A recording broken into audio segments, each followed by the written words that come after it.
নমস্কাৰ NS study space চেনেলটোলৈ স্বাগতম জনাইছোঁ। এইটো ভিডিঅ'ত ক্লাছ 9ৰ তোমালোকৰ ইলেক্টিভ জিঅ'গ্ৰাফী বা ইলেক্টিভ ভূগোলৰ 4 নম্বৰ অধ্যায় চেপ্টাৰ 4 জনবসতি এইটো আলোচনা কৰিম। ইয়াতে মই কি আলোচনা কৰিম মই তোমালোকক আগতে কৈ দিছোঁ। ইয়াতে মই তোমালোকৰ পৰীক্ষাৰ কাৰণে কোন কেইটা কোৱেশ্চন মানে ইম্পৰ্টেণ্ট হয় বাৰে বাৰে ৰিপিট হৈ আহিছে সেই কোৱেশ্চন কেইটা মই এনেকৈ ৰেড কালাৰ দি মানে হাইলাইট কৰি দিছোঁ। তাৰপিছত তোমালোকৰ লাষ্টলৈকে 13 নম্বৰলৈকে মানে চমু টকা লিখিব দিছে, তাতেও কি ইম্পৰ্টেণ্ট হয় গোটেইখিনিয়ে মই তোমালোকক দেখাই দিম, বুজাই দিম, ভালকৈ বুজাই দিম। বসতি কি হয়, বসতি ভূগোল কি হয়, সকলোবিলাক মই ধুনীয়াকৈ বুজাই দি দিম। আৰু তোমালোকে যদি এই ভিডিঅ'টো শেষলৈকে চোৱা পৰীক্ষাৰ কাৰণে আৰু ভয় খাব নালাগে, কি বনাই কোৱেশ্চন আহিব একো ভাবিব নালাগে, তোমালোকে জাষ্ট শ্বৰ্ট আৰু মানে দুই এটা তোমালোকৰ ইয়াৰ পৰা বনাই কোৱেশ্চন আহিব, সেই বনাই দিয়া কোৱেশ্চনখিনিও মই আলোচনা কৰিম। এতিয়া ফাৰ্ষ্ট কোৱেশ্চনটো একচুৱেলি তোমালোকৰ ইলেক্টিভ জিঅ'গ্ৰাফীত কি হয় বাকী ছাবজেক্টত যেনেকৈ বনাই কোৱেশ্চন আহে, বেছি বনাই কোৱেশ্চন আহে, তোমালোকৰ ইলেক্টিভ ছাবজেক্টবিলাকত তেনেকৈ ইমান বনাই কোৱেশ্চন নাহে। এই কাৰণ কিতাপৰ পিছপিনে প্ৰশ্নাৱলীত যিখিনি কোৱেশ্চন দিয়া থাকে বহুত বেছি দিয়া থাকে, তাৰ পৰাই কিবা নহয় কিবা আহি যায়, মানে সকলোবিলাক বস্তু ৰিপিট হৈ থাকে। তো ফাৰ্ষ্ট কোৱেশ্চনটো মই ৰেড কালাৰ দি মাৰ্ক দিছোঁ, তাৰ মানে কি এইটো বহুত বেছি ইম্পৰ্টেণ্ট হয় তোমালোকৰ পৰীক্ষাৰ কাৰণে। Not only half yearly exams, important for annual exam also'. জনবসতি বুলিলে কি বুজা? জনবসতি মানে মানে কি মানুহৰ বসতি বুলিলে কি বুজা? আগতেতো মানুহে জংঘল এইবিলাকত আছিল, একেলগে থোপ খায়ো নাছিল। লাহে লাহে মানুহবিলাক এজনৰ লগত আন এজনৰ মিল হ'ল, একেলগে ঘৰ বনোৱা ষ্টাৰ্ট কৰিলে, মানে থোপ খাই। তাৰপিছত ক'ত একেলগে থকা ষ্টাৰ্ট কৰিলে যেতিয়া দেখিলে যে পানীৰ সুবিধা আছে, খোৱা লোৱাৰ সুবিধা আছে, সম্পদ আছে, তাতে মানুহবিলাক লাহে লাহে বসতি কৰিবলৈ ষ্টাৰ্ট কৰিলে। এইটোৰে সৃষ্টি আৰু বিকাশ সম্পৰ্কে তোমালোকক সুধিছে।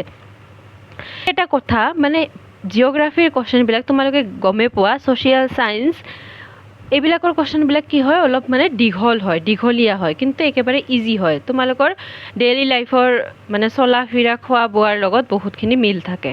জনবসতি বুলিলে কি বুজা? মানুহে জীৱন নিৰ্বাহ মানে জীয়াই থাকিবলৈ সৃষ্টি কৰা স্থায়ী বা অস্থায়ী বসবাসৰ ঠাইকে জনবসতি বোলে। সেইটো স্থায়ীও হ'ব পাৰে, নাইবা 6 মাহৰ মূৰে কিছুমান ঠাই আছে খেতি কৰাৰ কাৰণে, তাৰমানে এইখিনি ঠাইত খেতি ভাল হয়, এতিয়া এইখিনি ঠাইত আছে, পিছত বেলেগ ঠাইত হ'ব, বেলেগ ঠাইত গুচি যায়, তেনেকৈ এইটো অস্থায়ী বসবাস বুলি কোৱা হয়। এই বসবাসৰ ঠাইকে যিখিনি ঠাইত বসবাস কৰি থাকে সেই ঠাইখিনিকে জনবসতি বুলি কোৱা হয়।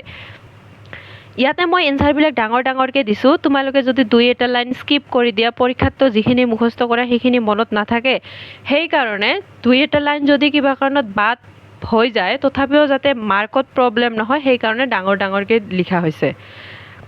খাদ্য আৰু বস্ত্ৰৰ জদৰে খাদ্য, বস্ত্ৰ আৰু বাসস্থান এই তিনিটা বস্তু মৌলিক প্ৰয়োজন বুলি কোৱা হয়। বাসস্থান এটা মানুহৰ মৌলিক প্ৰয়োজন। তথাপি আদিম কালত অৰ্থাৎ আজিৰ পৰা প্ৰায় 12,000 বছৰ আগলৈকে মানুহে স্থায়ী বাসস্থানৰ অভাৱত এক অঘৰী জীৱন যাপন কৰিছিল।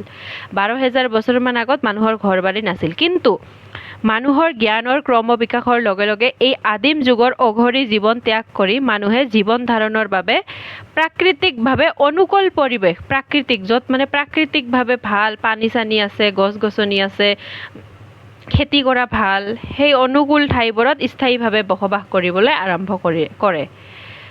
মানুহৰ এই স্থায়ী বসবাস প্ৰক্ৰিয়া দৰাচলতে উদ্ভিদ প্ৰাণীৰ ঘৰচীয়াকৰণ আৰু কৃষি কাৰ্যৰ জন্মৰ ফলশ্ৰুতি। মানে কি মানুহে যেতিয়া স্থায়ীভাৱে বসবাস কৰিব ধৰিলে তেতিয়া কি কৰিলে? উদ্ভিদ প্ৰাণীৰ ঘৰচীয়াকৰণ। তেতিয়া মানুহে মুৰ্গী চুৰ্গী পোহা আৰম্ভ কৰিলে, গৰু পোহা আৰম্ভ কৰিলে, মানে যিবিলাক বস্তু আগত জংঘলত আছিল সেইবিলাক এতিয়া ঘৰচীয়াকৰণ মানে ঘৰচীয়া জন্তু বনাই ল'লে। আৰু কি কৰিলে? কৃষি পাৰ্মানেণ্টলি খেতি কৰিব ধৰিলে, কৃষি কাৰ্যৰ জন্ম কৰিলে। খোৱাৰ কাৰণে কিবা লাগিব, য'ত বসবাস কৰি আছে তাতে মানে খেতি কৰে, সেই কৃষি কাৰ্যৰ জন্মৰ ফলশ্ৰুতি বুলি কোৱা হয়।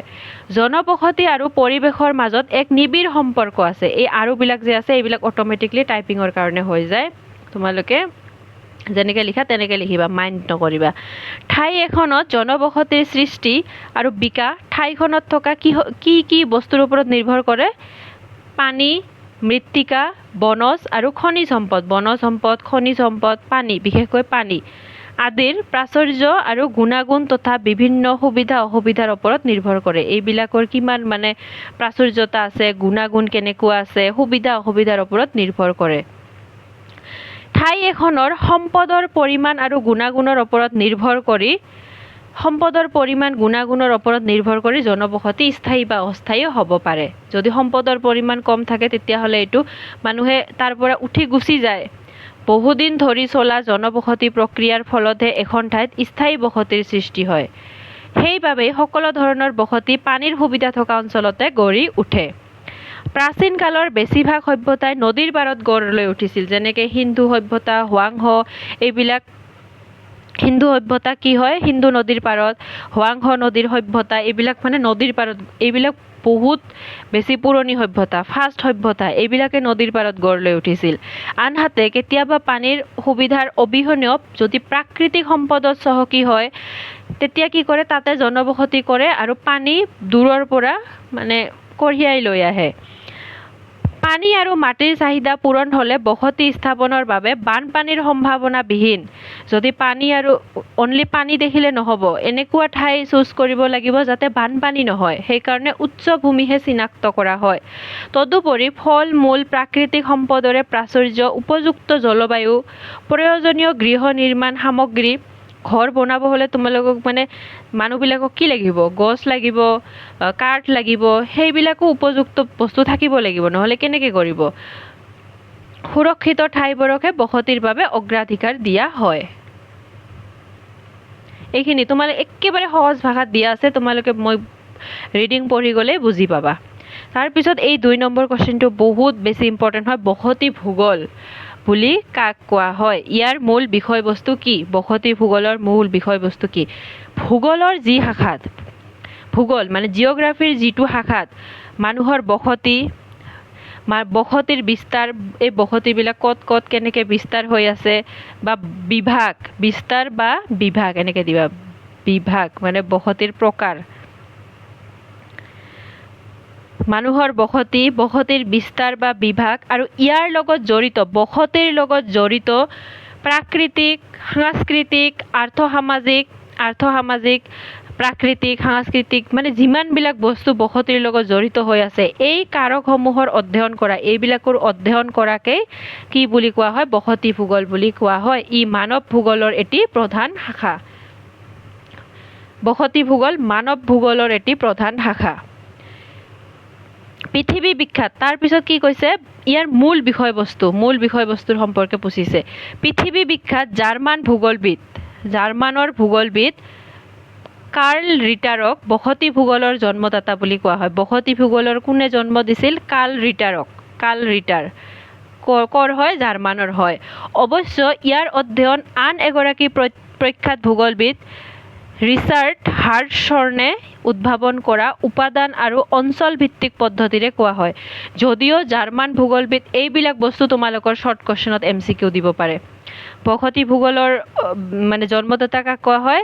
জাৰ্মান ভূগোলবিদ কাৰ্ল ৰিটাৰ। কিন্তু ভূগোলৰ যিখিনি অধ্যয়ন কৰা হয় সেইখিনি কাৰ মানে পদ্ধতিত অধ্যয়ন কৰা হয়, যিখিনি বস্তু অধ্যয়ন কৰা হয় সেইখিনি প্ৰখ্যাত ভূগোলবিদ ৰিচাৰ্ড হাৰ্টশ্বৰ উদ্ভাৱন কৰা কিছুমান উপাদান আছে আৰু অঞ্চল ভিত্তিক পদ্ধতি আছে। এই পদ্ধতিৰে কি কৰা হয়?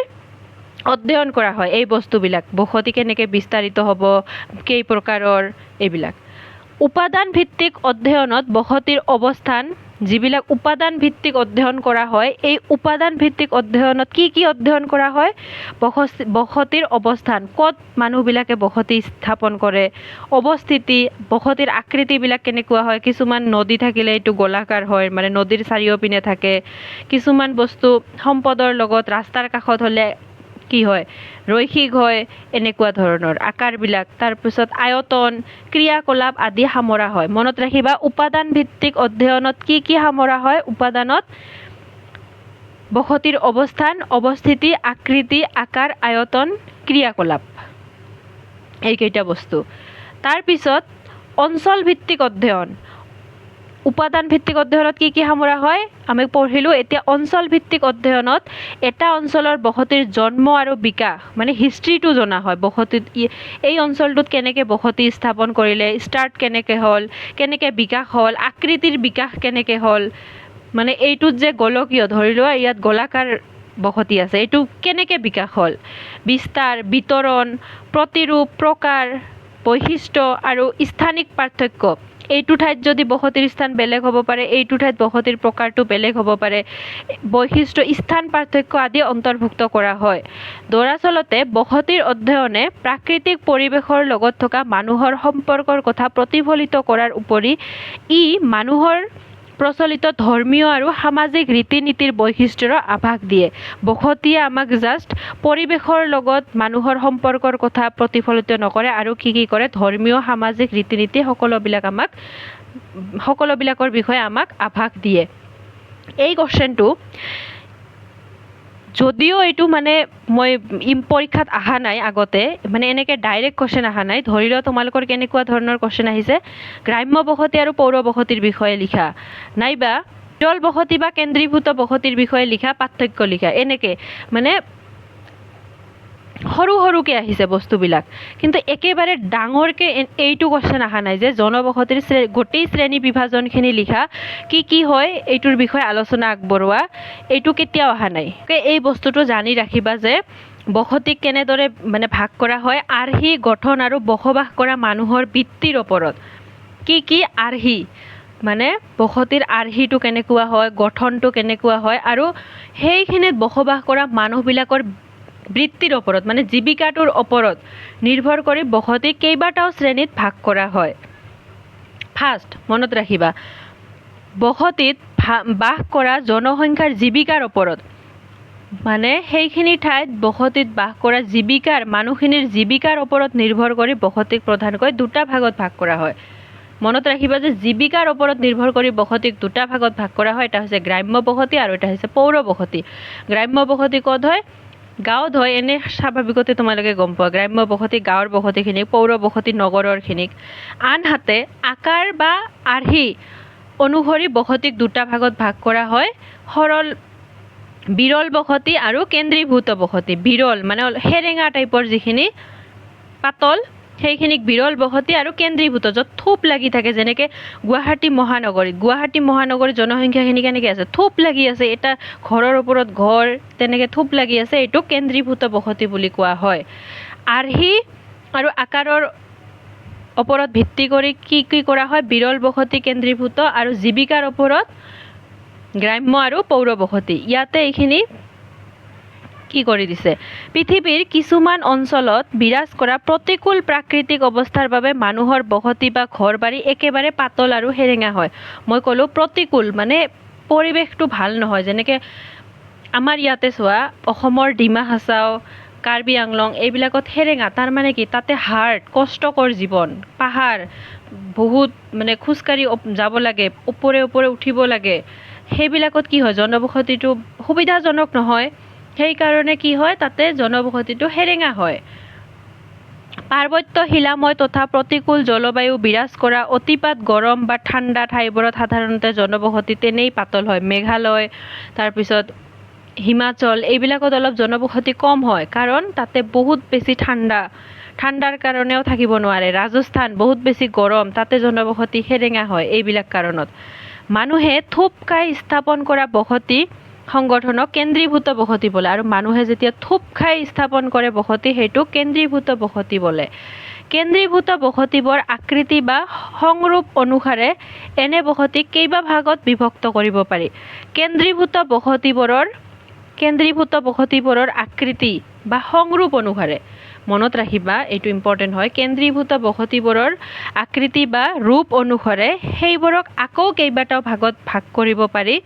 সাধাৰণতে এটা বসতিৰ আকৃতি আৰু আয়তন ইয়াৰ ভৌগোলিক অৱস্থান আৰু অৱস্থিতি আৰু কেউকাষে বিৰাজ কৰা ভূ অৱয়ৱৰ ওপৰত বাৰুকৈয়ে নিৰ্ভৰ কৰে।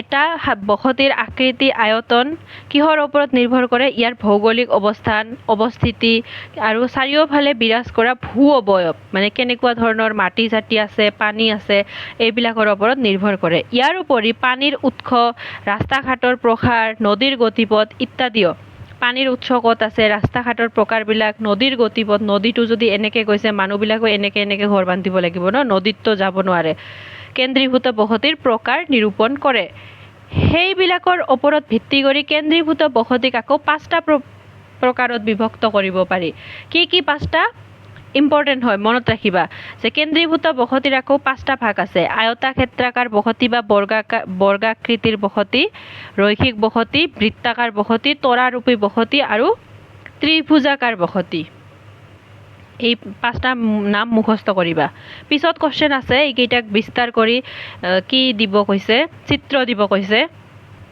তাৰ পিছত এইখিনি মই আৰু পঢ়ি নিদিও আয়তাকাৰ বসতি মানে কেনেকুৱা হয় ৰৈখিক বসতি কেনেকুৱা হয় এইবিলাক মানে ইয়াতে ডিসক্ৰাইব কৰা আছে কিন্তু পিছত যেহেতু আৰু এটা কোশ্চেন আছে সেম কোশ্চেন তেতিয়া মই মানে বস্তুবিলাক ডিসক্ৰাইব কৰিম যে বৰ্গাকাৰ আয়তাকাৰ ৰৈখিক এইবিলাক কি হয় তেতিয়া মই ডিসকাস কৰিম তোমালোকে ইয়াতে জাস্ট এটা স্টপ কৰি লিখি ৰাখিবা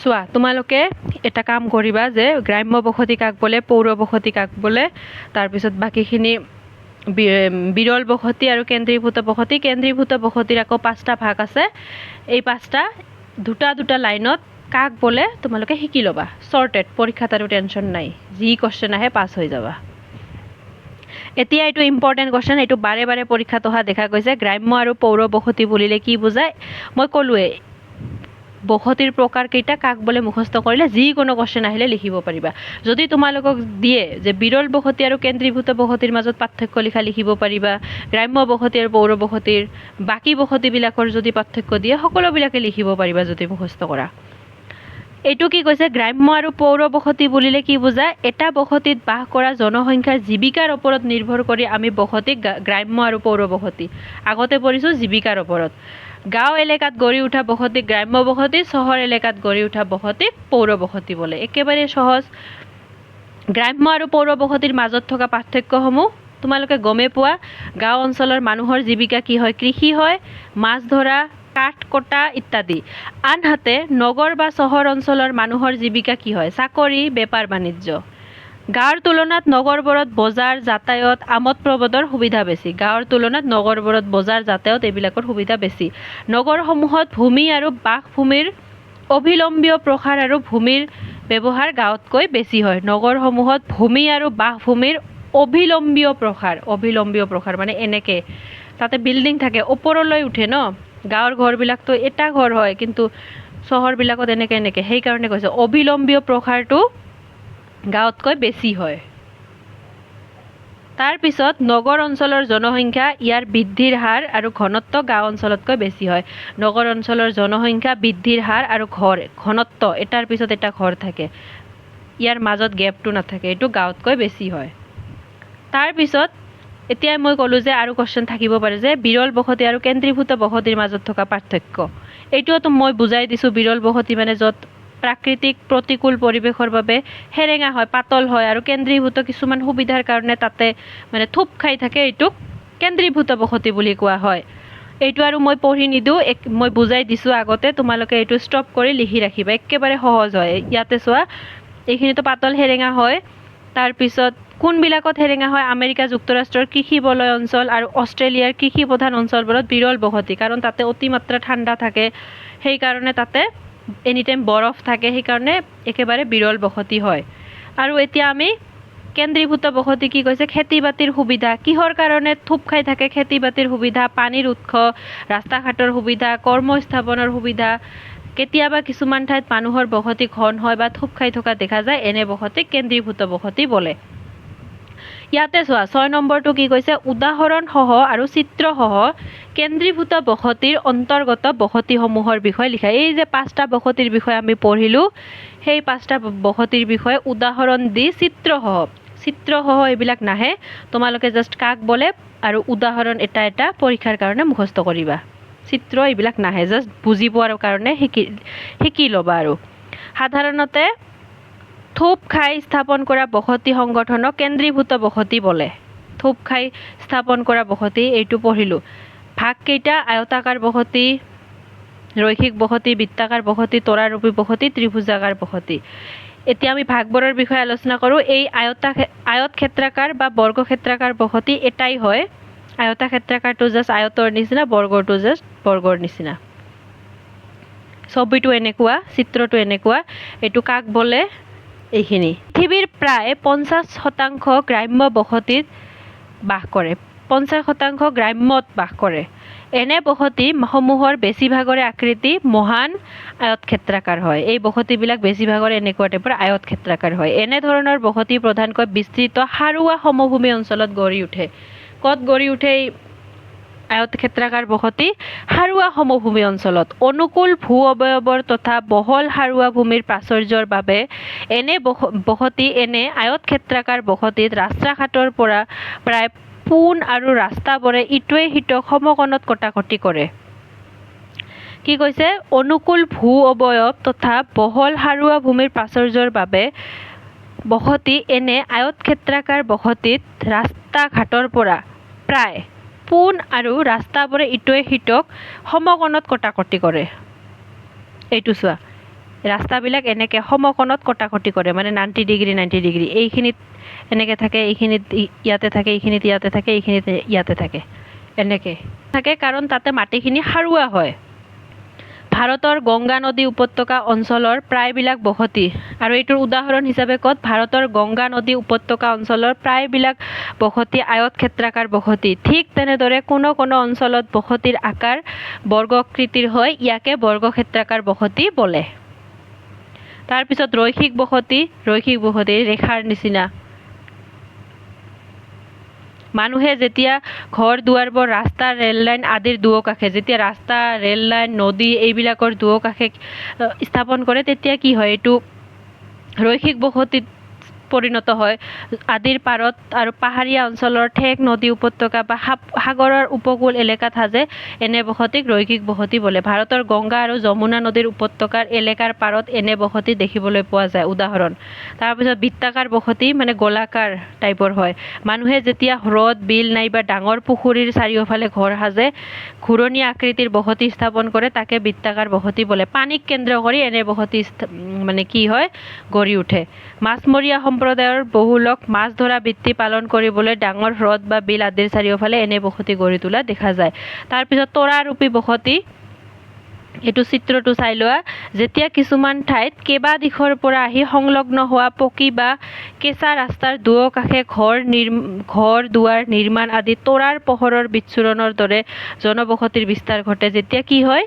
কেইবা দিশৰ পৰা, এইটো ঠাইৰ পৰা আহিছে, এইটো ঠাইৰ পৰা আহিছে, এইটো ঠাইৰ পৰা ইয়াতে ঘৰ আছে, ইয়াতে ঘৰ আছে, মানে সকলোবিলাক গৈ এনেকে মিল খাইছে, নাইবা ইয়াতে আছে, মানে তৰাৰ নিচিনাকে থোপ খাইছে। এইখিনিত থোপ আছে, এইখিনিত নাই, এনেকে পোহৰৰ বিচ্ছুৰণৰ দৰে বিস্তাৰ ঘটে। তৰাৰূপে সাধাৰণতে সমভূমি অঞ্চলৰ বহু ৰাস্তাৰ সংগম কেন্দ্ৰৰ কেউকাষে এনেধৰণৰ ঘৰ দুৱাৰ ৰাস্তাৰ দাঁতি আদি কেউকাষে সম্প্ৰসাৰিত হয়। মানে কিছুমান ঠাইত কি হয়? ৰাস্তাবিলাকে তেনেধৰণে মানে কি হৈ থাকে?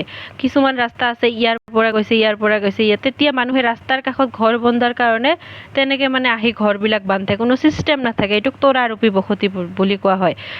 ত্ৰিভুজাকাৰ বসতি মানে ত্ৰিভুজৰ নিচিনা, যেতিয়া দুখন নৈৰ সংগমস্থল, এইটো এটা নদী আহিছে, এইটো এটা নদী আহিছে, ইয়াতে আছে, ইয়াতে আছে, নাইবা আৰু এটা এনেকে গৈছে, এইখিনিত আছে, তেতিয়া এইটো কি হ'ল? ত্ৰিভুজাকাৰ হ'ল। পানীৰ সুবিধা, পলসুৱা মাটিৰ উপলব্ধতা কেন্দ্ৰ কৰি অঞ্চলটোত এক ত্ৰিভুজ আকৃতিৰ জনবসতি গঢ়ি উঠে, তাকে ত্ৰিভুজাকাৰ বসতি বোলা হয়। উত্তৰ ভাৰতৰ নদী গঠিত সমভূমি অঞ্চল তথা পৰ্বত পাহাৰৰ নামনি অঞ্চলৰ বোৱতী নদীৰ সংগমস্থলত এনেধৰণৰ ত্ৰিভুজ আকৃতিৰ বসতি গঢ়ি উঠা দেখা যায়। নগৰীয় বসতিৰ সৃষ্টি আৰু বিকাশ সম্পৰ্কে চমুকৈ লিখা। নগৰীয় বসতিৰ সৃষ্টি কেনেকে হ'ল আৰু বিকাশ। মই ইয়াতে শ্বৰ্টকাটভাৱে কৈ দিছোঁ, তোমালোকে এইটো পঢ়ি ল'বা। যেতিয়া ফাৰ্ষ্ট গাঁৱৰ বসতিবিলাক যেনেকে হ'ল, সেইটো ষ্টাৰ্ট হ'ল, মানে মানুহে বসতি স্থাপন কৰা ষ্টাৰ্ট কৰিলে। তাৰপিছত লাহে লাহে নিজৰ সুবিধাৰ বাবে দোকান পোহাৰ এইবিলাক মানে ষ্টাৰ্ট কৰিলে, নিজৰ সুবিধাৰ বাবে ৰাস্তা ঘাট এইবিলাক কি কৰিলে, তাৰপিছত সেই ঠাইখিনিয়ে কি হ'ল চহৰলৈ পৰিৱৰ্তন হ'ল, সুবিধাবিলাক আনি দিলে, গাড়ী মটৰ চলিলে, ৰাস্তা ভাল হ'ল, তেতিয়া অট'মেটিকলি এইটো মানুহে সুবিধাবিলাক বুজি পালে, নিজৰ ঠাইখিনিক বহুত বেছি উন্নত কৰিলে আৰু এইটো নগৰীয়া বসতিলৈ পৰিণত হ'ল। পঢ়ি ল'বা তোমালোকে এইটো, মানে বিকাশ লাভ কৰি কৰি হ'ল। আৰু ইয়াতে চোৱা, নগৰ বিশেষজ্ঞসকলৰ মতে প্ৰাচীন কালত নগৰ আদি পুৰণি যাতায়াত পথৰ দাঁতিত বাণিজ্য কেন্দ্ৰ হিচাপে গঢ়ি উঠিছিল। মানে তাতে বাণিজ্য কেন্দ্ৰ আছিল, এইফালৰ পৰা মানুহ আহিও তাতে বস্তু কিনা কাটি কৰিছিল, সেইফালৰ পৰা আহিও তাতে বেচিছিল, মানে বাণিজ্য কেন্দ্ৰ গঢ়ি উঠিছিল। সেই ঠাইখিনিতে পিছত কি হ'ল, ঘৰ বাৰী এইবিলাক মানে যিখিনি মানুহ তাতে আছে আৰু বাহিৰৰ পৰা আহি তাতে থাকিব ধৰিলে, তেতিয়া নগৰীয়া মানে বসতিটো আৰু বেছি কি হৈ গ'ল। আধুনিক কালতো ইউৰোপীয় উপনিৱেশীয় অঞ্চলসমূহত এনেধৰণৰ ভালেমান নগৰ গঢ়ি উঠিছে। ভাৰতীয়, চীন দেশীয় আৰু আৰৱ দেশীয় বণিকসকলেও বহুতো বাণিজ্যকেন্দ্ৰিক নগৰী সৃষ্টি কৰাত অৱদান যোগাইছে। একোখন নগৰ বাণিজ্যকেন্দ্ৰিক, সম্পদভিত্তিক, শক্তি সম্পদভিত্তিক, পাৰ্বত্য নিবাসস্থান, সমুদ্ৰ তীৰৱৰ্তী, ক্ৰীড়া কেন্দ্ৰিক, ধৰ্মীয় বা সাংস্কৃতিক, প্ৰতিৰক্ষামূলক, উদ্যোগ কেন্দ্ৰিক, বয় বস্তুৰ হস্তান্তৰ কেন্দ্ৰিক, যাতায়াতৰ সংযোগ স্থল আদি হিচাপে সৃষ্টি হ'ব পাৰে। এইবিলাক কাৰণত সৃষ্টি হ'ব পাৰে। এই কাৰণকেইটা মনত ৰাখিবা, এনচাৰটো লিখিলে এই কাৰণকেইটা লিখিবা, যে উদ্যোগৰ কাৰণে হ'ব পাৰে, সমুদ্ৰত বৰ্তি হ'ব পাৰে, ক্ৰীড়া কেন্দ্ৰিক হ'ব পাৰে, পাৰ্বত্য নিবাসস্থান হ'ব পাৰে, সম্পদ ভিত্তিক হ'ব পাৰে। এইবিলাক কাৰণত তাতে নগৰ গঢ়ি উঠিব পাৰে। একোটা বিশেষ কাৰ্য সম্পাদন কৰাৰ বাবে একোখন নগৰৰ সৃষ্টি হৈছিল। মানে এটা কিবা কিবি বিশেষ কাৰ্য, যেনেকৈ সাগৰৰ পাৰত কি থাকে, ট্ৰান্সপৰ্টেশ্যনটো ভাল হয়, সেইকাৰণে তাতে নগৰ গঢ়ি উঠে। এই কাৰ্যসমূহ হৈছে প্ৰশাসনিক, প্ৰতীক্ষা, সাংস্কৃতিক, সংগ্ৰহ কেন্দ্ৰিক, উৎপাদন কেন্দ্ৰিক, পৰ্যটন কেন্দ্ৰিক, বিতৰণ কেন্দ্ৰিক, স্বাস্থ্য আমোদ কেন্দ্ৰিক আদি। এইবিলাক কাৰ্য মানে সহজভাৱে সম্পাদন কৰা গৈছিল এইবিলাক ঠাইত, সেইকাৰণে তাতে নগৰ গঢ়ি উঠিছিল। কিছুমান নগৰ আকৌ বাণিজ্য, শিল্প, প্ৰশাসন, প্ৰতিৰক্ষা, সাংস্কৃতিক আদি বিভিন্ন কাৰ্যকাৰিতাৰ ওপৰত প্ৰতিষ্ঠিত। তাৰপিছত উদাহৰণসহ প্ৰাকাৰ্যৰ ভিত্তিত নগৰসমূহক বিভক্ত কৰা। আগতে যে ক'লো এই কাৰণবিলাক সংগ্ৰহ কেন্দ্ৰিক, সাংস্কৃতিক, এইবিলাক কাৰণত তাতে নগৰ গঢ়ি উঠে। এইবিলাককে প্ৰাকাৰ্যৰ ভিত্তিত নগৰসমূহ বুলি কোৱা হয়। এই নামবিলাক তোমালোকে মুখস্থ কৰিব লাগিব, বহুখিনি নাম আছে, গোটেইখিনিয়ে মুখস্থ কৰিবা। পৰ্যটন কেন্দ্ৰিক, বিতৰণ কেন্দ্ৰিক, স্বাস্থ্য আমোদ কেন্দ্ৰিক, এইবিলাক। ইংলেণ্ডৰ অক্সফৰ্ড আৰু কেম্ব্ৰিজ মহানগৰ, ইয়াতে কি হয়, শিক্ষা নগৰী। শিক্ষাৰ কাৰণে এই দুখন ঠাই মানে নগৰ হৈছে, শিক্ষাৰ কাৰণে। কিছুমান ঠাই আছে পৰ্যটন কেন্দ্ৰিক, যেনে টুৰিষ্ট প্লেচ কিছুমান আছে, তাতে মানে পৰ্যটনৰ কাৰণে তাতে নগৰ। শ্বিলং কি পৰ্যটনৰ কাৰণে তাতে নগৰ গঢ়ি উঠিছে। কিছুমান ঠাই খেলৰ কাৰণে বিখ্যাত, খেলৰ কাৰণে নগৰ গঢ়ি উঠিছে, এইবিলাক। তাৰপিছত 9 নম্বৰ কুৱেশ্যনটো ইম্পৰ্টেণ্ট হয়, এইটো যদিও দাগ দিয়া হোৱা নাই, মানে আগতে অহা নাই কিন্তু অহাৰ চান্স আছে, ফিউচাৰত অহাৰ চান্স আছে, এইটো মুখস্থ কৰিবা। বসতি শ্ৰেণীক্ৰম বুলিলে কি বুজা? বসতি শ্ৰেণীক্ৰম বুলিলে গ্ৰাম্য আৰু পৌৰ সকলো ধৰণৰ বসতিক আকাৰ অনুযায়ী সৰুৰে পৰা ডাঙৰলৈ এটা নিৰ্ধাৰিত ক্ৰমত সজোৱাকে বসতি শ্ৰেণীক্ৰম বোলে। মানে গ্ৰাম্য আৰু পৌৰ সকলো ধৰণৰ বসতিক আকাৰ অনুযায়ী, আকাৰৰ ওপৰত ভিত্তি কৰি সৰুৰ পৰা ডাঙৰলৈ এটা নিৰ্ধাৰিত ক্ৰমত সজায়। সৰুৰ পৰা ডাঙৰলৈ এটা নিৰ্ধাৰিত ক্ৰমত সজালে সেইটোক বসতি শ্ৰেণীক্ৰম বুলি কোৱা হয়। বসতি শ্ৰেণীক্ৰম এইটো চোৱা, একেবাৰে তলত কি আছে, কৃষি ক্ষেত্ৰিকা ভিত্তিক বাসগৃহ, কৃষি ক্ষেত্ৰিকা, তাৰপিছত চুবুৰী, তাৰপিছত গাঁও, তাৰপিছত নগৰ, তাৰপিছত মহানগৰ, তাৰপিছত নগৰপুঞ্জ, তাৰপিছত নগৰ সংহতি। কৃষি ক্ষেত্ৰিকা ভিত্তিক বাসগৃহ মানে কৃষিৰ কাৰণে 2-4টা মান মানুহ আছে তাতে। তাৰপিছত চুবুৰী, কেইঘৰমান মিলি চুবুৰী হয়। তাৰপিছত এটা গাঁও হয়, গাঁৱতকৈ ডাঙৰ কি হয়, নগৰ হয়। নগৰতকৈ ডাঙৰ মহানগৰ, মহানগৰবিলাকৰ আকাৰ নগৰ। চোৱা, যোৰহাটখনো এখন নগৰ হয়, ধুবুৰীখনো এখন নগৰ হয়, তাৰপিছত নলবাৰীখনো এখন নগৰ হয়। কিন্তু আমাৰ অসমত এটাই মহানগৰ আছে, সেইটো হৈছে গুৱাহাটী মহানগৰ।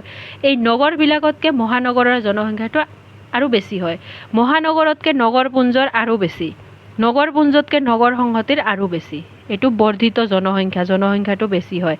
আৰু তলৰ পিনে জনসংখ্যাৰ মানে কিটো কমি গৈছে। মনত ৰাখিবা, একেবাৰে তলত কোন, ওপৰত কোন। ইয়াতে এইখিনি সেম বস্তুখিনি যিখিনি মই এক্সপ্লেইন কৰিলোঁ সেইখিনিয়ে ইয়াতে এক্সপ্লেইন কৰিছে তোমালোকে লিখি ল'বা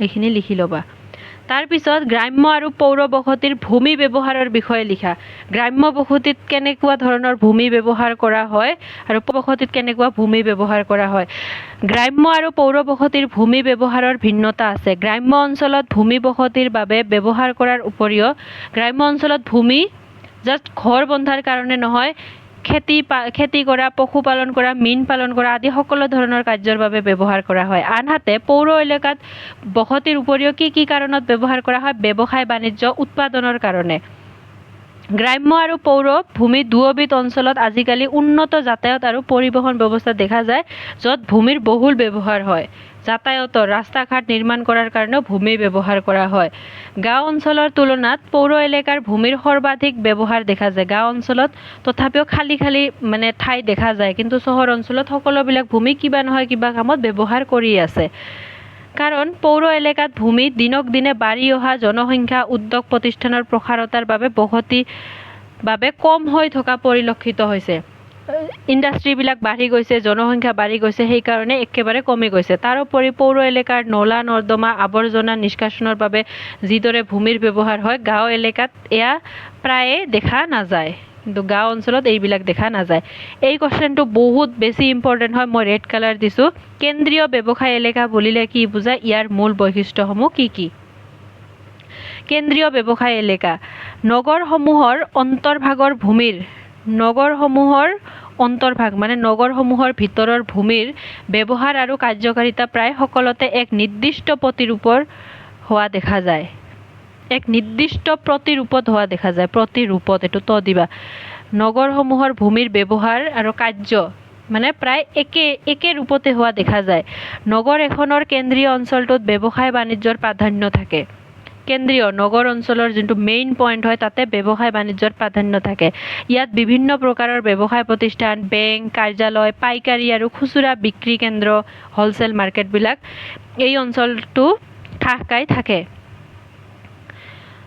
মাটিৰ পৰিমাণ সীমিত আৰু মূল্য অত্যাধিক তাতে মাটিৰ পৰিমাণ সীমিত আৰু মূল্য অত্যাধিক হোৱাৰ বাবে এই অঞ্চল সুউচ্চ অট্টালিকাৰে ভৰপূৰ হয় মাটি কম সেইকাৰণে ওপৰত অট্টালিকা বিল্ডিং বান্ধে সেয়ে ইয়াত জনসংখ্যাৰ ঘনত্ব অতি বেছি নগৰ ভূগোলৰ ভাষাৰ নগৰ এখনৰ এই কেন্দ্ৰীয় অঞ্চলটোক আৰু এই কেন্দ্ৰীয় অঞ্চলটোত য'ত মাটি কম ব্যৱসায় বাণিজ্য বেছি মানুহৰ জনসংখ্যা বেছি এইটো কেন্দ্ৰীয় ব্যৱসায় এলেকা বোলা হয় ইয়াৰ মূল বৈশিষ্ট্যসমূহ কি এইকেইটা কেন্দ্ৰীয় অংশটো ব্যৱসায় বাণিজ্যিক প্ৰতিষ্ঠানেৰে ভৰপূৰ হৈ থাকে ব্যৱসায় বাণিজ্যিক প্ৰতিষ্ঠানেৰে ভৰপূৰ হৈ থাকে তাতে কিবা নহয় কিবা সকলোবিলাক বস্তু তাতে থাকে মানে মেইন চেণ্ট্ৰেল পইণ্টখিনি যেনেকুৱা গুৱাহাটীৰ চিটি চেণ্টাৰ তাৰপিছত জনবসতি তাতে যথেষ্ট ঘন থাকে নতুন বসতি স্থাপনৰ বাবে ঠাইৰ অভাৱ উন্নত যাতায়াত আৰু যোগাযোগ ব্যৱস্থাৰে উন্নত যাতায়াত থাকে যোগাযোগ ব্যৱস্থা উন্নত থাকে তাৰপিছত গ্ৰাম্য আৰু পৌৰ বসতিৰ মাজত থকা সম্পৰ্ক